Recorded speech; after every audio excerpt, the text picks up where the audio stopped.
Every other relationship video you frantically open at 3 a.m., hoping to soothe that unbearable pain in your chest, sells you the same sweet but poisonous lie. Everyone smiles and tells you, just ignore her, and she'll come back. Turn on total silence mode, and she'll realize who she lost. Step into the shadows, become mysterious, and she'll start chasing you like you used to chase her.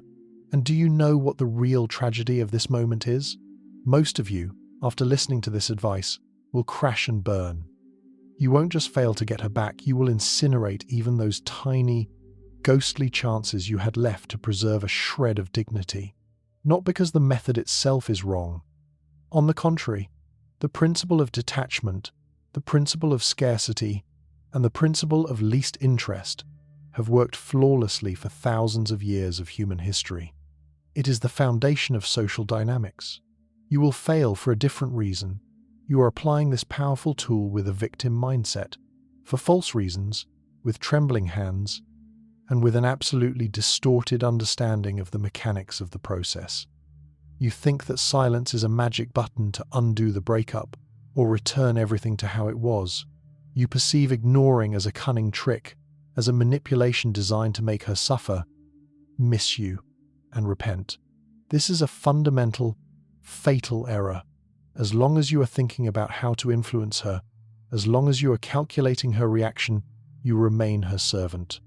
You are just a slave deciding to play at rebellion, but still waiting for the master's approval. Let me explain to you what the no-contact rule really is after a breakup. We will dissect this at a molecular level, without pity or sugarcoating. I will tell you why 99% of men break in the first 2 weeks, what happens in a woman's head when a man actually disappears from the radar, why friendship with an ex is an act of self-destruction, and why the true goal of this process is not her return, but your salvation as an individual. The true goal of total silence is not punishment for her. It is not passive aggression. It is not a game of cat and mouse. It is not a cheap attempt to inflate your value on the marriage market. The real goal is deep psychological reconstruction. You are essentially performing a complex surgical operation on your own psyche, cutting out the malignant tumor of painful addiction. You are building yourself anew, from scratch, on the ashes. But most guys think they are participating in some tactical quest. If I stay silent for exactly 30 days, the universe will reward me, and she will materialize at my door with apologies and tears in her eyes. That is not how it works. Life is not a video game with guaranteed cheat codes. There are no save points here. The mistakes men make during the acute period of a breakup are so predictable and pathetic that they could be included in textbooks on primate ethology. The script is always the same, only the names change. On the third day, after she said, "We need to break up," or simply stopped replying, you hold on by sheer willpower. Your teeth are clenched. You tell yourself, "I am a man," but your fingers treacherously reach for the phone. You monitor her social media every half hour. You have become a digital stalker. You look for hidden meanings in her statuses, guessing who that sad song is dedicated to you or that guy from work. And why does she look so happy in the photo with her friends? Is she not suffering? You drink this digital poison by the liter, poisoning your brain with cortisol. By the 7th day, your anxiety peaks. You don't sleep, you don't eat, you're shaking. You start typing messages in your notes. You write long, logical, beautiful texts explaining to her why you should be together. You edit them, delete them, write them again, trying to find that one magical combination of words that will hack her decision. By the 14th day, your brain, exhausted by the lack of its habitual fuel and communication, begins to generate excuses for a relapse that are brilliant in their stupidity. An inner voice whispers, "I'll just find out how she is. We are adults, civilized people. She has an important exam today. I must wish her luck.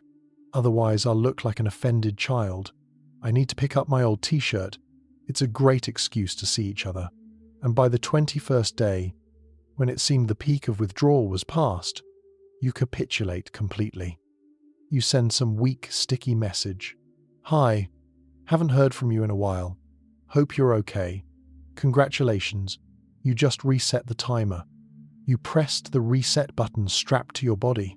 You proved to her that all this time you weren't living your life, but simply sitting in the bushes waiting. You confirmed your low status, your dependency, and your total availability. Women do not respect availability. Women despise neediness. I have seen this hundreds of times. It happens to the best of us. Men hold on for a month and a half. They exercise. They seem to be recovering. But one day, in a moment of weakness, they see a photo of their ex where a male hand or silhouette flashes in the background, just a shadow, and panic covers them. An animalistic, primal fear of competition. The fear that someone took her away, that someone else is touching her, making her laugh. This fear shuts down the cerebral cortex and forces them to send walls of text with confessions of eternal love. In response, they receive a cold, "I see, don't write to me," or nothing at all, just read. One moment of weakness destroys months of work on oneself because the silence was fake. On the outside, there was silence, but on the inside, a ceaseless cry for help. It was a pose, not a position. Let's talk about biology so you understand why you are in physical pain and stop blaming yourself for weakness. The irrational attachment you are experiencing right now is, in essence, a heavy chemical dependency. Over the course of the relationship, your brain got used to receiving regular releases of powerful neurotransmitters from this specific woman: dopamine, anticipation, and pleasure; oxytocin, attachment and trust; serotonin, status and calm. She was your only dealer of happiness. When she left, the supply stopped instantly. Your brain is in shock. It doesn't understand social constructs like, "we didn't get along."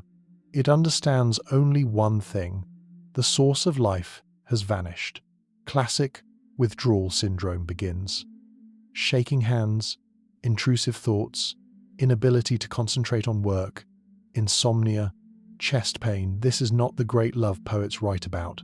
This is your brain in panic demanding a dose of hormones. That is exactly why you check her profile like a possessed person. Trying to find even a crumb of information, your brain is looking for a microdose of dopamine, like an addict looking for crumbs on the carpet.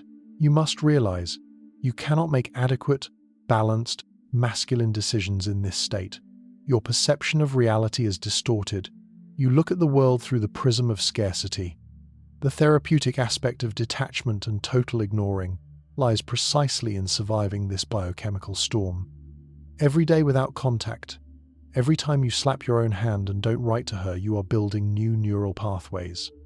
You are literally, physically rewiring your brain, teaching it to function autonomously, without her approval or presence. It hurts, like setting broken bones, but it is the only path to healing. Now, let's climb into her head. Men love to fantasize that in silence, the woman suffers just as they do, from the very first minute. "I haven't written to her for a day. She's probably losing her mind." This is naive. The truth is that when a woman leaves you, or provokes you to leave, which is the same thing, she feels colossal relief. This is the first stage. She likely nurtured this decision for weeks or months. She has already lived through the breakup inside her head while you were sleeping next to her thinking everything was fine. Therefore, at the moment of the breakup, she feels like she dropped a heavy backpack. Your pleas, your attempts to discuss everything, your flowers and gifts at this moment evoke only irritation, disgust, and pity in her. To her, you are now like an annoying door-to-door salesman trying to sell a product she doesn't need. But the magic of silence, real, dead silence, begins later. For the first couple of weeks, she is sure you will crawl back. She knows your patterns. She thinks, he'll rage for a bit, drink with his friends, and come running back with apologies. He always does. She enjoys freedom, goes to clubs, posts, stories, feels like the queen of the situation. But if you vanish totally, You don't watch stories, don't like mutual friends' posts, don't appear in her field of vision by the third or fourth month. Her confidence is replaced by curiosity. Strange. He's silent. Usually, he would have blown up my phone and waited by the entrance. Has he forgotten me? Does he not care? Her ego starts to itch. Her main fan, her source of free energy and validation, has disappeared. The lights went out in the theater, and the spectator left. This is unpleasant. If you continue to hold the defense, if you turn into a ghost, by the 5th to 8th week, anxiety and loss of control set in for her. Women are hypergamous and competitive by nature. The thought that you might have found someone else, that you might have become better without her, that you are happy hits her self-esteem harder than any of your insults. That is exactly when the pings begin connection checks. A random like on a photo from 3 years ago. An empty message, "How are you?" A call and a hang-up. A link to a funny video. You must understand, this is not love. This is not repentance. This is a leash check. She tugs on it to make sure you are still sitting in the doghouse waiting for a command. Your task at this moment is to be a rock. Do not react. Do not give her this cheap comfort. Uncertainty breeds interest. And interest is the only spark from which attraction can, I emphasize, can ignite again, but only if you remain strong. The biggest, paralyzing fear of a man in silence is, while I'm silent, another guy will take her away. The brutal truth of life is that this is possible. Yes, she might start dating someone tomorrow. Yes, she might sleep with someone to spite you. But understand the mechanics. If you impose yourself, chase, beg you, become an annoying fly. You lower your value to absolute zero. You become anti-sexual. If you vanish, you preserve the remnants of dignity and create an aura of mystery around yourself. Who do women choose in the long run, the sticky, intrusive ex with no pride, or the man who found the strength to silently walk away and live his own life? The answer is obvious. You must accept the fact that she may leave forever. You must admit this scenario and make peace with it.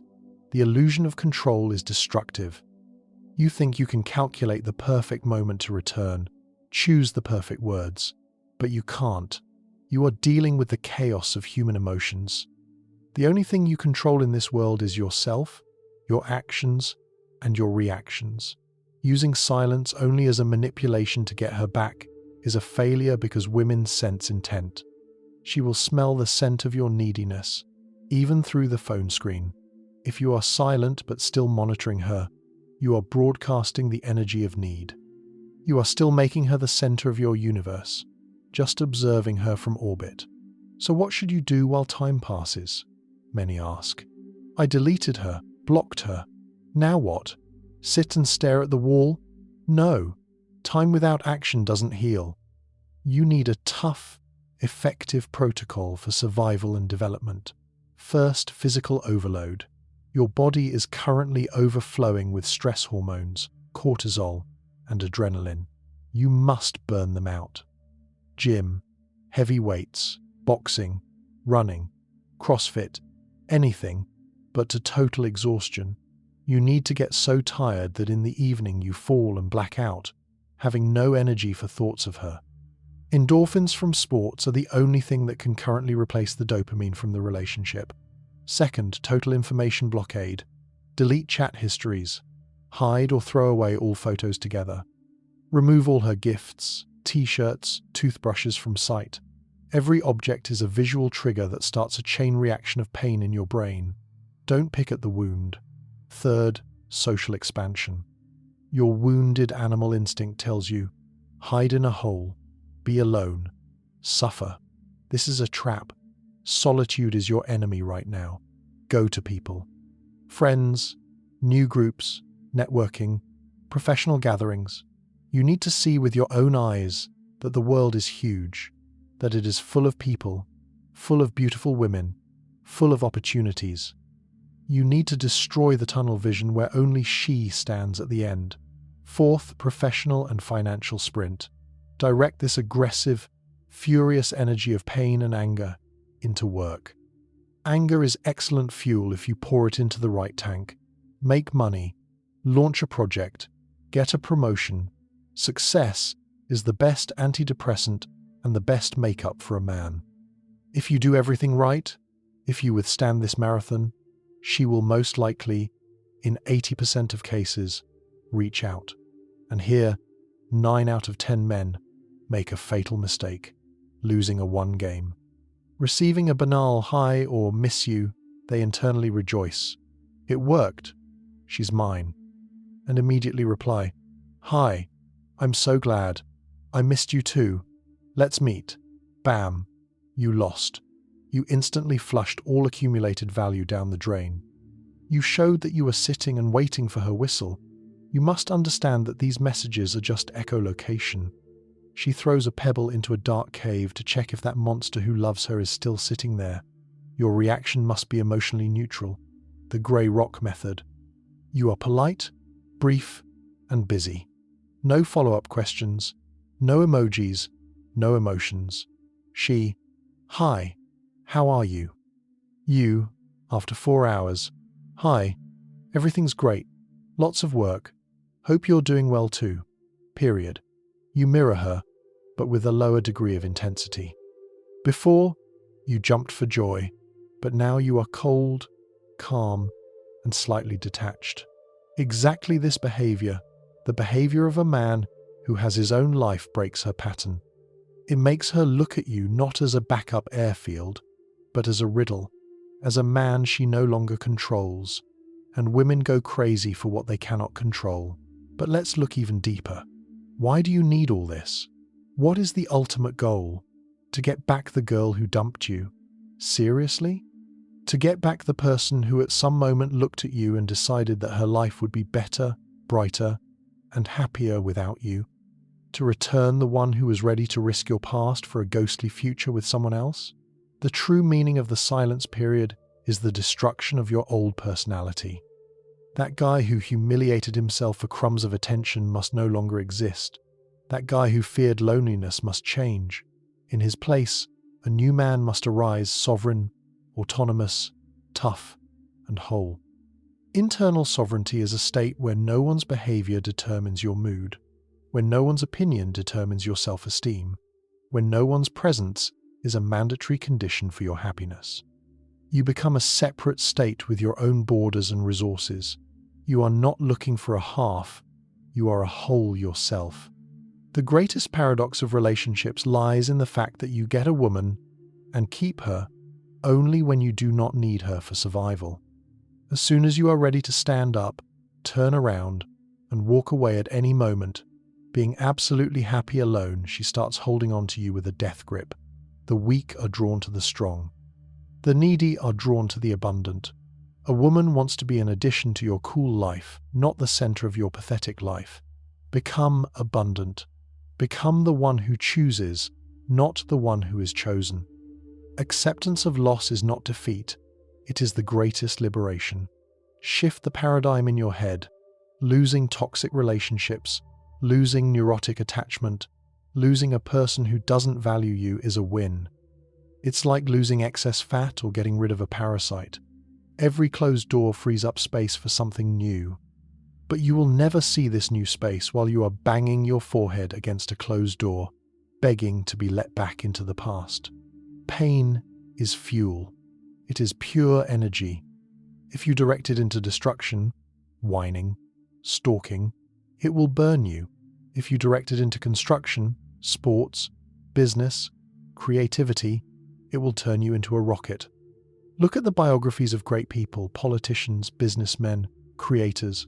Almost all of them went through severe personal crises, rejection, and loneliness. And exactly that bottom became the foundation for their skyscraper. Right now, you are on this foundation. The only question is what you will build, a hut made of snot or a fortress of stone. And now imagine the scariest scenario you are so afraid of. You did everything right. You held on like a Spartan. 2 months passed, 6 months, and she didn't return. Or she wrote that she's getting married. What then? Is life over? No. Then you won. Sound strange? Listen to me. You won because you are no longer that weak, dependent person who started this path. You became stronger. You became more disciplined. You learned to cope with hellish soul pain without anesthesia. You built a life in which you are interesting to yourself. You defeated your addiction. You became the best version of yourself. And this woman, she was just a training apparatus. She was an instrument of fate that life used to break your shell and force you to grow. Her role in your biography is fulfilled. Say a mental thank you to her and move on. Ahead of you wait women who correspond to your new level, your new scale of personality. Women who will value your strength, not use your weakness. Male solidarity is critically important. Here you are not alone in this battle. Millions of men right now, in this second, are going through this nightmare. Someone is clutching a phone in their hand right now, fighting the desire to write. Do not look for easy ways. Do not look for magic phrases that will hypnotize her. Look for the hard path. The path through pain, through the refusal of pleasures, through discipline. Ignoring your ex is not about her at all. Forget about her. It is about ignoring that weak, pathetic part of you that whispers, give up, write, humiliate yourself. Your mission is to defeat this weakling inside you. Your mission is to become someone who does not need the return of the past. To build a fortress that a woman will want to enter as a guest, not as an invader who dictates terms. Become the prize. And prizes do not run after participants of competitions. Prizes stand on a pedestal and shine. Assemble yourself piece by piece. Stand up, wash your face with cold water, and go work on yourself. This is the only way. Everything else is illusion, self-deception, and a delay of the inevitable end. Hold the line, hold the silence, and let your success thunder so loudly that she won't even have to call to hear about it. She will see it in the eyes of mutual acquaintances. She will feel it in the air. And if you want to be part of that 1% of men who really understand the psychology of relationships, who control their lives rather than drifting on the current of emotions, take the right step right now. Subscribe to the channel Psycheria. Here we speak the truth that makes you stronger. Subscribe, turn on notifications, and start your transformation today. Welcome to reality.